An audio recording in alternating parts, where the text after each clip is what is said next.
Hi, my name is Sansha and I'm a musician from South East London, and this is my interview for High Pitch magazine.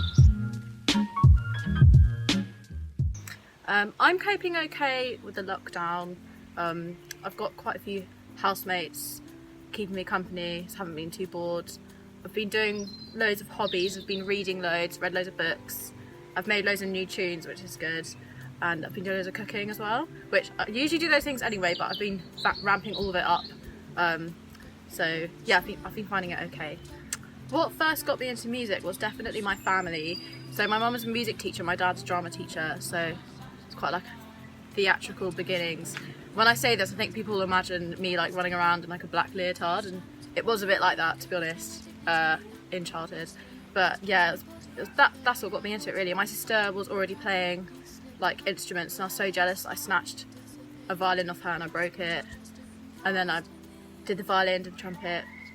I even did classical singing actually. I was singing opera until the age of 18, and then decided to switch into songwriting. What got me into songwriting was like jazz, so I learned how to play, I taught myself the piano, I learned how to play loads of like old American show tunes like jazz standards, and that's what got me into songwriting, like seeing how like songs form via doing that. And then what got me into producing was seeing DJs like at uni, and listening to electronic music was what made me want to start producing, and I got Logic. So there's definitely different catalysts for like every different stage of my musical time. Was I inspired to make music by anyone? Well, the funny thing is, people say I sound like Lilly Allen, which is fine because I like Lilly Allen. And I always say, oh, it's not deliberate, but to be honest, I do think it was like Lilly Allen and Kate Nash. I think they were the first artists who I listened to who inspired me to make my own music, rather than, because as a classical musician you're always playing or singing songs or pieces that have been composed by composers or other people. But like, yeah, that was the first like pop music I think I heard that really inspired me to write and sing my own music, especially as it's very like confessional. So I think that like wave of like indie artists around that kind of time definitely inspired me, I think. I would describe my sound as electronic pop, basically, but it's got loads of different influences. So production wise, it's heavily influenced by the 80s, so I use a lot of synthesizer sounds that are very popular in the 80s. It's also influenced by the 70s as well, so like loads of stuff like really close harmonies that you'd hear like the Mamas and Papas and the Carpenters, quite influenced by that. I have that kind of thing going on. And I listen to a lot of dance music, so some beats are influenced by dance music that's going on at the moment. If I could collaborate with anyone, I thought about this. I feel like this is going to be a really twatty answer, but I'm going to say it anyway. So if I collaborate with anyone, it would actually be Dave Brubeck, the jazz musician, well, his quintet, because I know that's a really twatty answer, but I do really like jazz. He's like one of my favourite jazz people, and also I just feel like we could come up with a really cool song together. Obviously he's way better than me, but that's my answer. And also, if it couldn't be Dave Brubeck, it would be Fortet, because who wouldn't want to collaborate with Fortet?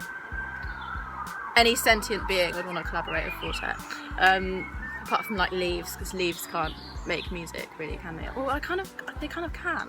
Anyway, so that's my answer.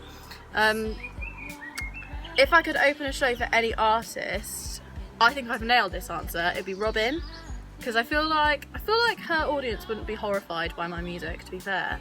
And she's really cool, and I love so many of her songs. Like, I still think With Every Heartbeat is a complete triumph. It's great. Yeah. Something about me no one knows is, well, my friends know this, but apart from that, no one knows this. I'm really scared of wasps. Really bad phobia. I think I'm going to get hypnotherapy for it for my birthday. Like, at the moment I'm covered in eucalyptus oil because I've read that wasps don't like eucalyptus smells. And like, if one comes near me, I do some weird stuff. I act like there's a bomb happening if a wasp comes near me. I'm very, very scared. I don't even know why I've ever been stung by a wasp. So yeah. Do I have a favourite song that holds meaning to me? A song that holds meaning to me is She's Gone by Hall & Oates. So Hall & Oates, one of my big inspirations. They're like a cheesy pop band from the 80s, and the song She's Gone is just like so sick.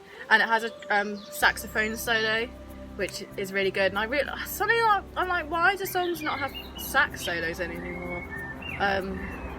So yeah, it just holds meaning to me because I think it's perfect in every way. If I could change anything about the industry, I think it would be for there not to be so much emphasis on stats. I don't like all the emphasis and all the numbers. Don't like maths. Not a fan. So that's the only thing I'd change, I think. Then what's next for me is I'm releasing a song on the 28th of May called Ride Along the Feeling, which I'm really excited about that coming out. I do think it's good. Are you allowed to say that you think your own song's good? I've said it now. So that's coming out on the 28th of May, and then I'm going to release an EP in the summer.